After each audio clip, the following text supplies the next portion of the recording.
Hi guys, we're now into April. It's a busy month for the vermin. It's one month that I really do class as a heavy month of vermin, so we've got a lot of vermin control. Had a good morning this morning, got 2 magpies and 2 squirrels.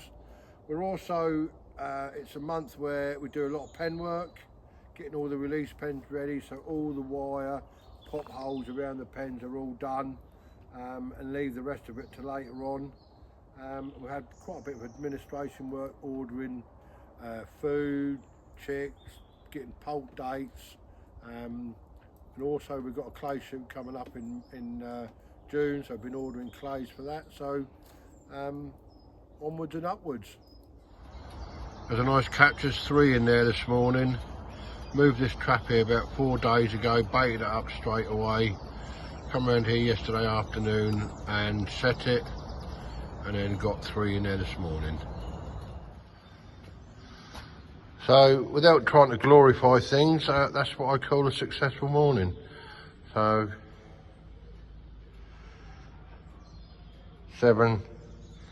8 squirrels, 2 magpies. One of the major parts of vermin control on here is foxes, and I have 2 ways of doing it. As you can see here, this is one way. It's my dedicated night rifle. It's a 22-250 Howa 1500 model. It's obviously got a silencer on it. It's got an IR, and it's got a 4K ATM night vision scope. And this is the combination that I use at night, loaded with a 55 gram VMAX bullet, ballistic tip bullet. As I say, this is my method at night time. I'll probably do 85% of my foxes on here with this. It does the job. So as I was saying about fox control, I have 2 methods. The first one I explained about my rifle. I'm not the best at explaining things, I'm not a technical person, but I have a rifle which I use at night, and that does the job. But as with all rifles and all people, not every time I hit, I miss basically. So, and when you've missed one, it's a bit like going back with the old-fashioned lamp and rifle. Once you've missed one, even with modern day IRs, I haven't got a thermal scope. I've got an ordinary night vision scope. So if I miss, that just relates it, and the chances are that you won't get another go at it. So I turn to my second method, second choice, which is the humane cable restraint. So what this is, as you can see here, I'll just run through it. So this will be attached to the anchor, and as you can see, it swivels around. Then you go up to here, there's another swivel here. Anyone that does deep sea fishing or sea fishing will know exactly what these are. This just basically stops your line from kinking. So you've got to weight and your hook onto a swivel, and the swivel will take the movement there, so it stops your line from kinking. It's the same principle as we have here. So then we're going on to a bit of plastic there, which is what your teeler will be attached to hold this up. Then we have a relaxer lock, which is here, and it just basically doesn't lock. It's a free runner. Here we have a stop, goes there, but once it gets there it will go back. And lastly, the most important part is the breakaway. So this is designed that if non-target species get in, they will break. They just pull away. Again, this is very much like you have when you're sea fishing. So you've got a weight, you've got a 2-pound weight down there with a hook on it. You get tangled on the seabed, you get tangled on the wreck, you'll just lose your weight. So you won't lose all your tackle or your hook, whatever way it is. And that's the same here. So, but it's strong enough that it'll hold your intended target, which is a fox, but break away if anything else gets in here. So this is something that I do use,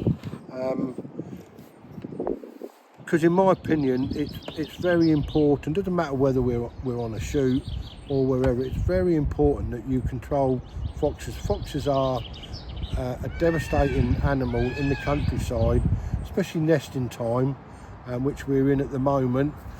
Anything on the ground, fox will come along, will smell it and just take it off the nest, take the eggs, and it won't just be on the ground. They'll take sort of, you know, songbirds up to a height in hedgerows. You know, they are a devastating animal. They need to be controlled. We're never ever going to get to the point where we wipe them out, but we do need to control them, and this is the second way that I use. So we've selected the intended run. This is how I anchor it down.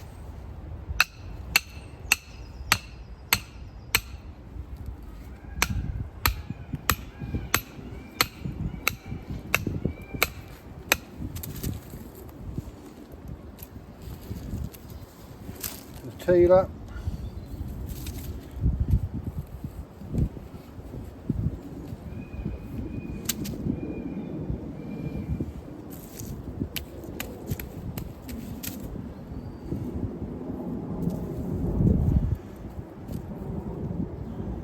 Bit of plastic there.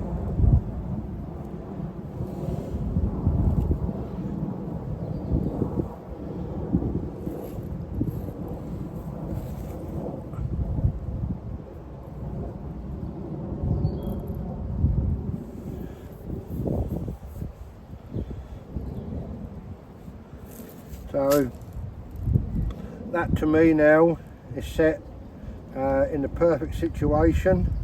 It's not too low. Things with badgers, when you look at a badger running, it's always got his snout on the ground, real low level.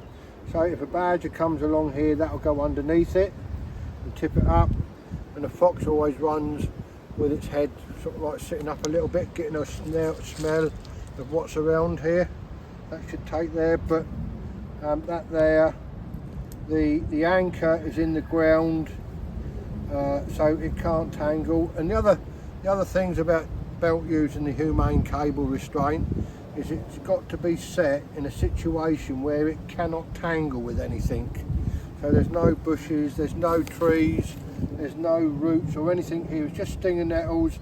The anchor's in the ground, so if it gets in here now, just be there.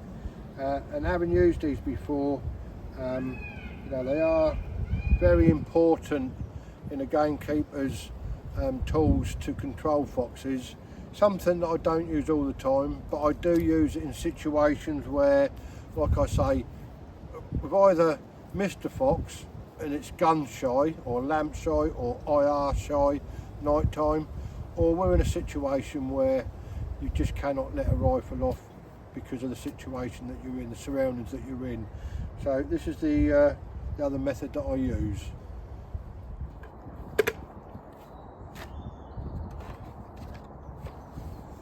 So we're in the middle of April now. Predator control is in full swing. So first thing in the morning when I leave the house, jump on the quad bike, go around the whole place, check everything that needs to be checked, sort out what needs to be sorted out. And then my attention during the day turn into other jobs. This is one of them. What we've got here, we're inside a typical release pen. This is where the poults come. They come straight into here. And what I like to do is, I've just been strimming, and I've strimmed round the track or the ride, which goes all, this particular pen, it goes all the way around the inside. So I've got a nice ride. I'm trying to make it so the grass is like this, and each year I keep knocking the nettles down and we're getting a lot more grass coming up here. So that's going to be the centre of the ride, it's going to be the ride. And as you can see, there's blue hoppers all the way around the actual inside of the ride. That's obviously food, and next to each hopper will be a bell drinker, so a hanging drinker, where obviously they get their water supply, and there's obviously blue out-the-theme pipe that takes the water from the header tank, which is just there. So we have a 500-gallon galvanised tank with a roof on top of it. That's the main water supply. That will get filled up probably just about 3 or 4 days, maybe a week before the birds are due in. The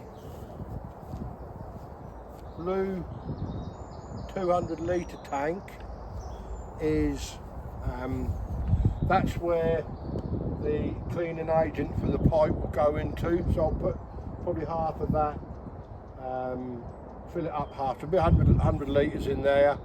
I'll put some cleaning agent in there, some disinfectant as well.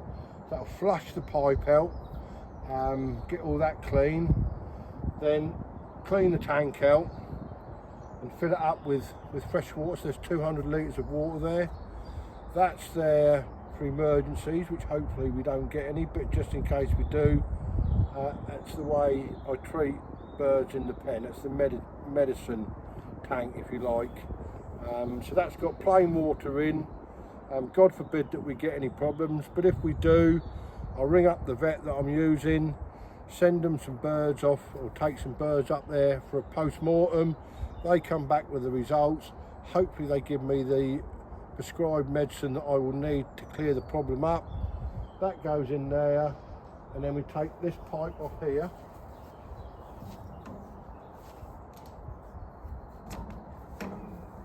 Plug it in there. Turn that on, just a straight swap, and then they're straight onto medication, and then hopefully if we get onto the problem quick enough, get them some medication, there won't be no side effects. We'll get it sorted out fairly quickly. So that's the drinking system. In between each blue hopper there will be a smaller white hopper, so eventually, you know, there'll be 12, 14 hoppers in the pen completely. So when they turn up here, wherever they walk around this ride, wherever they walk around the pen, they'll come across a hopper, they'll come across a drinker. The quicker you can get them drinking, and the quicker you can get them drinking, the better it is for the bird. So that's my job now. So now what I'm going to do now, I like to come into the pen to start with. So my first job is always go inside the pen. Got the dogs here. Rebel. Got Rebel and got Rascal. Here. I'll let them have a good old run inside the pen, so to make sure there's nothing inside. I'm doing the strimming, there's nothing inside. So if there is anything in here, monkjack hair, whatever, hopefully it'll go out through the wire, through the gates, through the bits that I open up for shoot season. Once I finish it, now I'm going to go around the outside, drop the wire and make sure the outside is right. So I know this is a bit alien and very old-fashioned and not in the modern world, but this pen, this is the way we've done it ever since I've been here. This wire, believe it or not, is nearly 40 years old, if not older, but it's still strong. I think it's 1.5 or 2-inch mesh, which the only problem is if you get one strand break down there, you've suddenly got a hole like that, goes to that. But we're fairly good at spotting the holes. I've just got to do this the old way and then it'll be done really.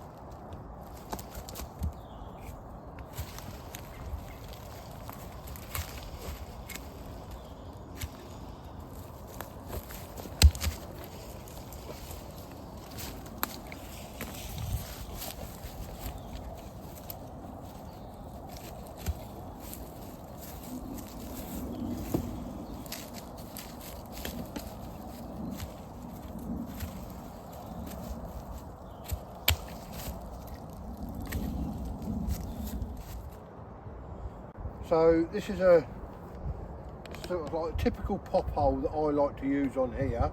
I have got 2 or 3 other different methods, but this is the one I favourite at the moment. As you can see, a couple of sturdy posts, a little bit of a funnel. So birds come along the edge of the wire, run in a bit further through the fox grid, through the actual funnel, out into the pen. It's simple, it's a bit of a nightmare to make, but I sort of find it very effective. So that's one method that I have on here.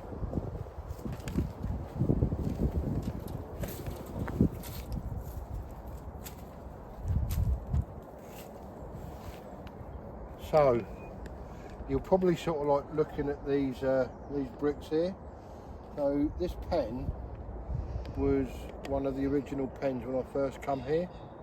I've still got original wire on here, and it's still shut up in the original way that it was shut up before I came here.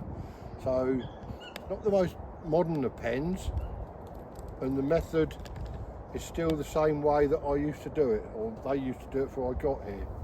So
another pop hole. It's a different one to the one I've just showed you. Very similar in design, but it's got the big grid in front of it, rather than having the lead to, then the grid, then the funnel. So the grid's here, fox grid's here, the funnel, and there's another grid at the end there. And with this one here, we have like a lead to. So the birds, the one thing that I do every morning when I walk around my pens, always go in the same direction. So I'll always come this way, coming up this way. So what I've got here is the big funnel here. So the birds will just walk up the side of the wire, and then I'll get to this bit here, the leading, hit that, and that will hopefully divert them into there. They go through there, and through the pop hole, the other end, back into the pen. And the way they're designed is that birds from the outside can get in, but birds from the inside can't get out, because they just go over the top of it or go round it. So that's another pop hole design that I use on here.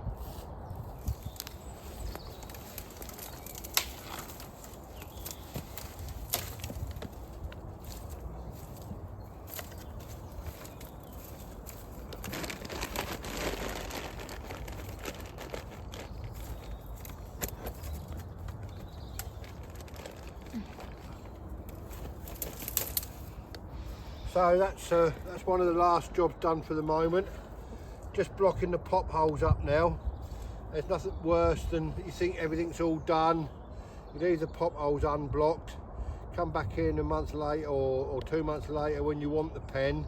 A baby monkey's got in, can't get out, grown, and then you disturb it and it spends the next half hour bashing up against the wire, doing this, that, causing all untold damage. Something like this just stops all that. Over the years and used and tried, and they all work, but this is a new one to me anyway. I saw the idea on part-time keepers on Facebook. I thought I'd give it a whirl, see what it's like.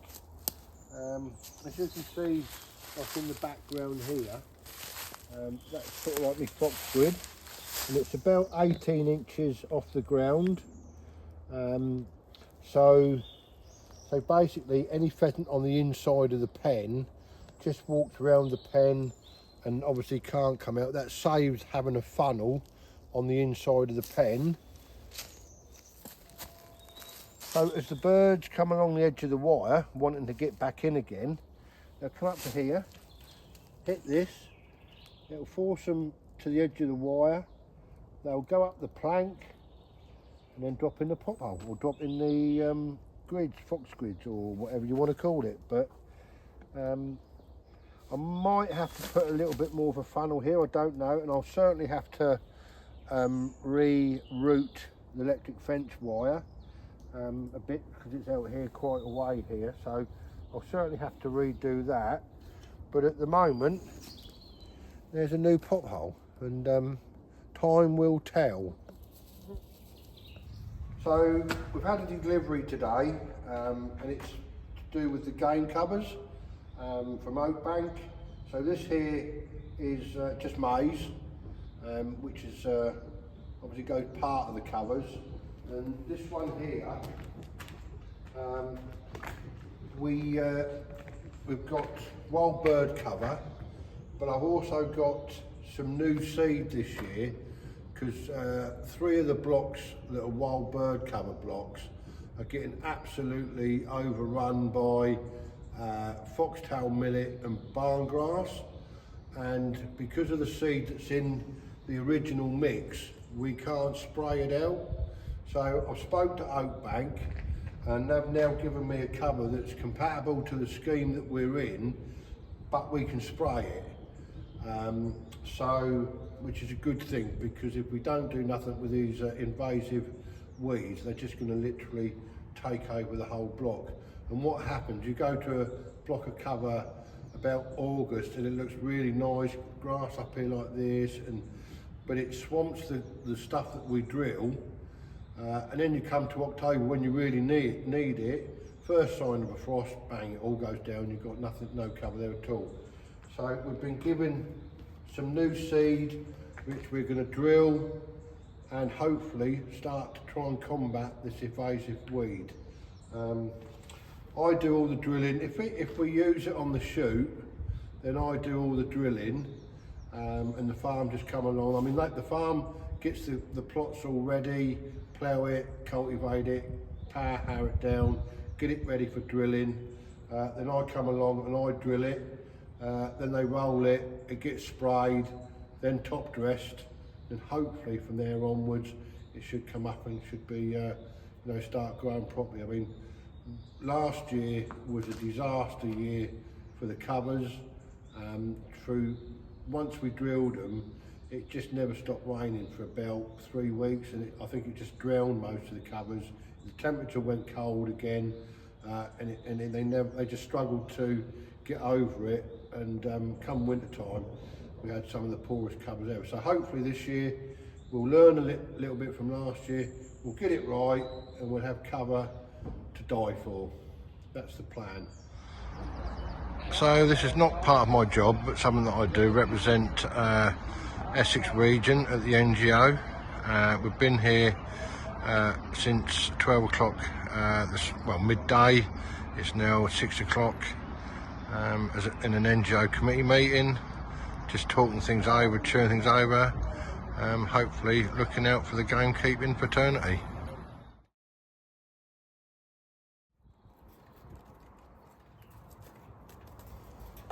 This is good. I only put this here this morning, and it's about 3:30, 4:45 in the afternoon. And we've got 2, so I should dispatch the 2 in the catching side and then I shall move this trap to another location. I always feel that once you've caught one or two in a place, it's always best to move it again. Keep moving it, put it into fresh areas, and that seems to attract fresh birds, territories and all that. So we'll dispatch these two, move the trap, and then when it's in its new location, I'll feed water so it's all ready to go for tonight and tomorrow. Hi guys, first of all let me introduce Phil. He works at the country store Pampersford. He's an expert sausage and burger maker, and we're going to turn this, which will probably be the last fallow buck shot on this place this year, into lovely burgers and sausages. We're going to joint it and then take the meat off, then dice it all up, and then go to the next process of mincing them all up with meat and herbs and spices to make the lovely burgers that will come out of it. So next job now, first job is to joint it up. So just take the front legs off. Got one here.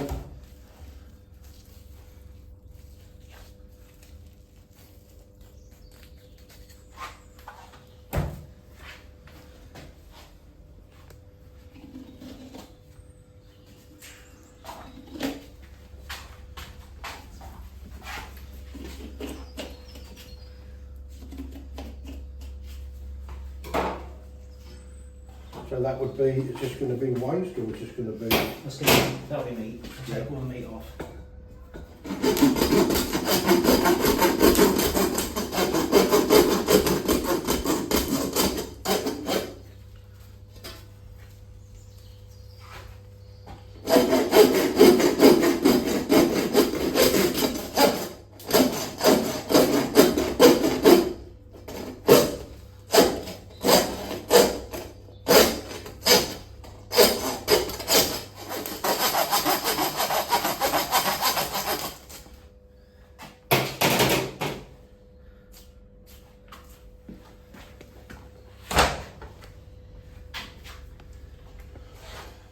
So where's the neck joint come off? Where would that come off then? So what I'll do is I'll go through the middle here, somewhere. Where? Do you want the kidney? Sorry? Do you want the kidneys? I don't know. Oh, well, actually, I'll tell you, we'll take the job. Yeah. That's the whole chicken kit out there anyway.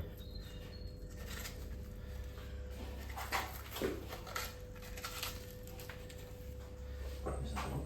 Yeah, whack it in there, mate. Just do that.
That's the top half done.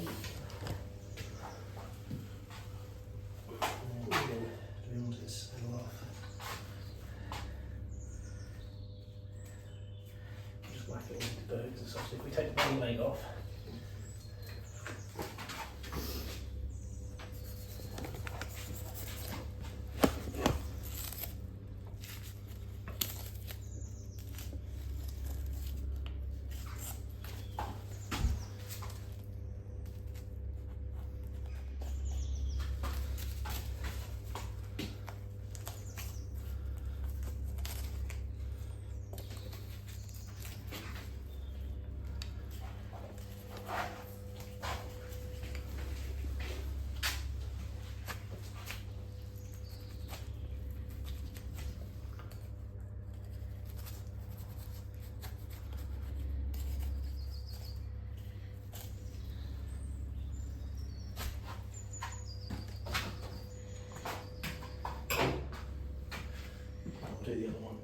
So from hanging here, we've now got it into this. So we took all the bits off. So we've got the front legs, got the haunch, 2 haunches, we've got the saddle and the fillets, and just got the rib cage and the neck. So the next job on here now is to dice it all up, really, get it all ready, take all the bones out, get as much meat off here as we can, dice it all up, ready for the grinder, and then mixing with the meat and the fat. So this part here is keeper's perks. It's nowhere near going anywhere near the burgers. This is going to go into my frying pan fry it.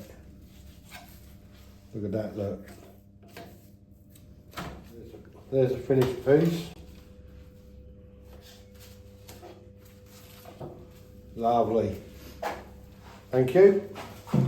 That'll go in there with the fillets. So we're just going to bone out, take the bone out of the leg, and just do it a bit rough and ready. And it's all going to go in for dice. Straight down to the bone, cut it round, open it up. Not going to do anything pretty, we just want it for mince and dice.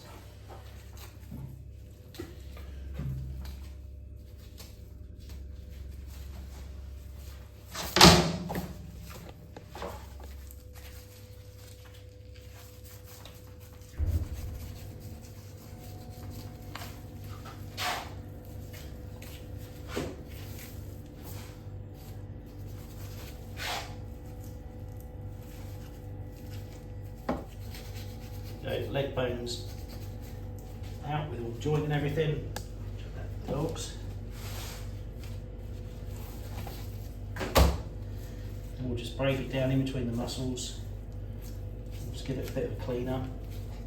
Got the sciatic nerve in there, we can take that out. Where's that? That's that bit there. Okay, yeah. You don't really want those bits floating around in your sausages and things.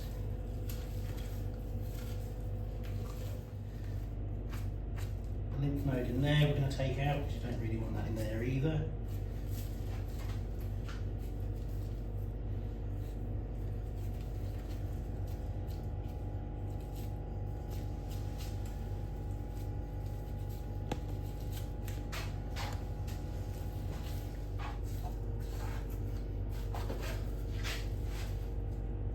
There we go, we're not going to break it down into individual muscles, we're just going to slice it up, dice it, and then that'll be all ready to go into the mincer. So that's all the boning done. We took all the meat that we can do. We haven't took much off the neck because that's where it was shot. So there's a lot of meat there we haven't even bothered with, but we took it off the ribs, front legs, back legs, the saddle. We have these little bits here that are keeper's perks that are not going into the burgers and sausages. We're going into the frying pan. But here, I would probably say 30-35 pound of diced meat that will be going into the burgers and sausages. So we'll be taking that now into the next room, and we'll get all the machines set up, the burger makers, the sausages machine, and we'll transform that, mix it with the pork fat and meat and all the spices and herbs, turn it into burgers and sausages. Lovely.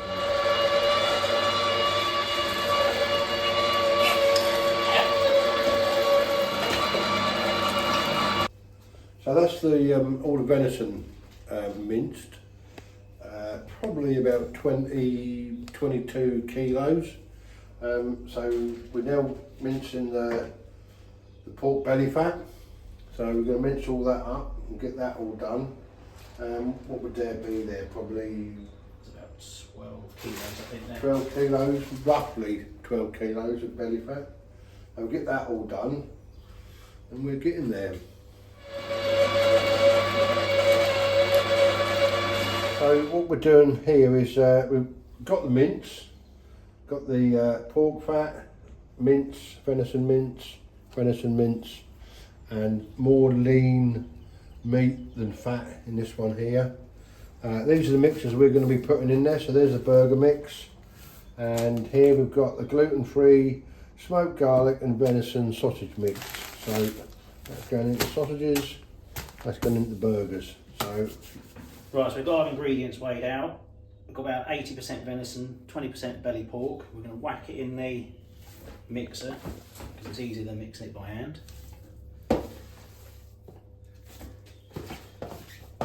This is enough for about a 3.5 kilo batch, which gives you about 36 nice burgers. So we've got it in there, give it a bit of a mix up.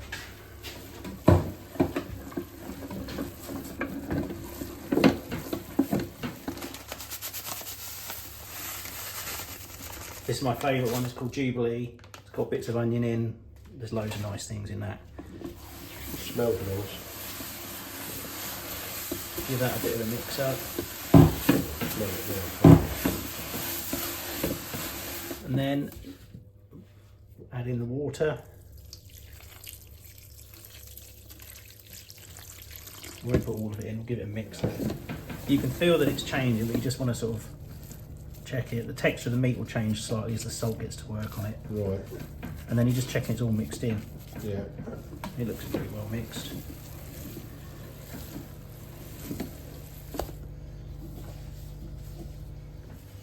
So that's the all the burger mix, the pork fat, the venison, all the seasoning and the water is all mixed in here now. So that's ready to be turned into burgers, and then we're now on the sausages.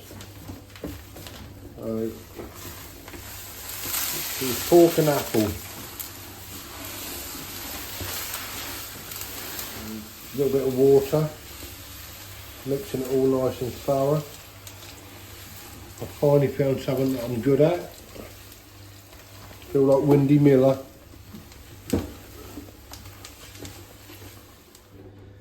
Right then, so we've got a batch of our standard sausage mix, good for barbecues and stuff like that. They'll be going into skins in a minute. There's the Italian one there called Sicilian, that'll be a bit different. Nice fruity pork and apple. We've then got a chorizo mix that we've just done with the leftover venison and the leftover pork, and in there we've got burger mix for about 150 burgers. So we'll crack on with some burgers and some sausages. So we're now Phil's nearly getting ready now to make some sausages. So we're putting the apple mix there, obviously in the machine there. The sausage skins are going to go on there, and magic will appear and these sausages will come flying off there.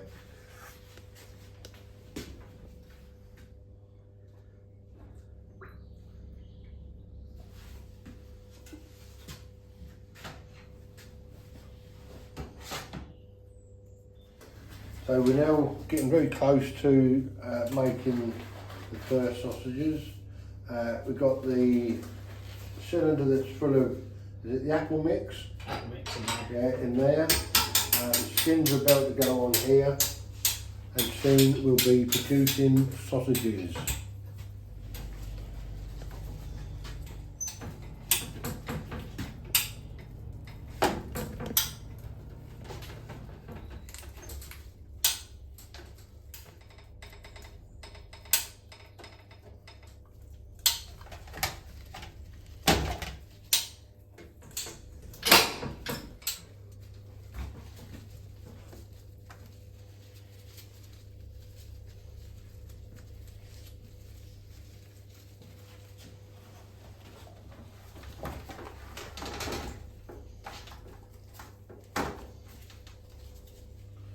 That's the first batch. Lovely. That's one batch. That's the apple mix. Now we'll move on to the next one.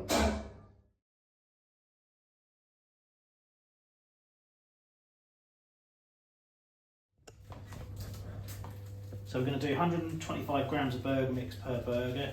Just putting out the base, little bit of film on there, and then putting one on top, and then we'll squash them down, ready to go.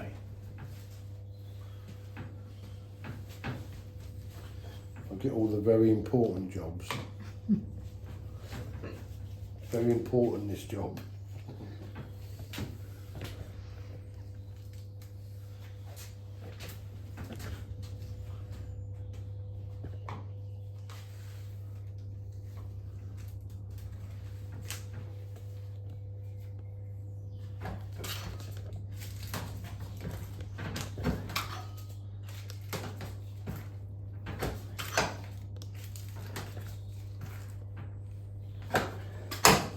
Perfect.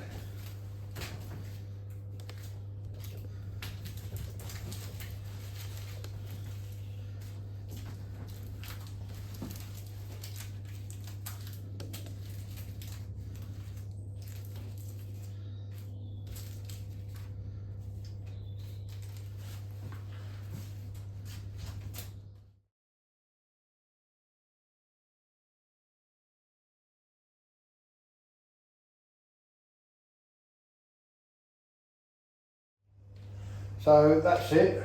Done all the sausages, done all the burgers. Phil's can take them home, hang them in his chiller, and then package them. And then I come back. They are all for like personal use. Not when I say personal, they're not going to be sold on. So last thing to do now is just literally, we've cleaned all the surfaces down. Just mop the floor out, back to the door, shut the door, and then head off home.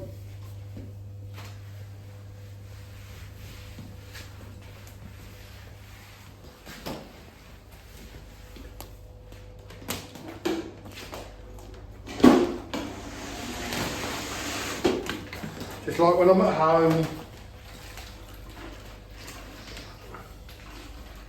If you do a hoover here, I'll be hoovering away like that.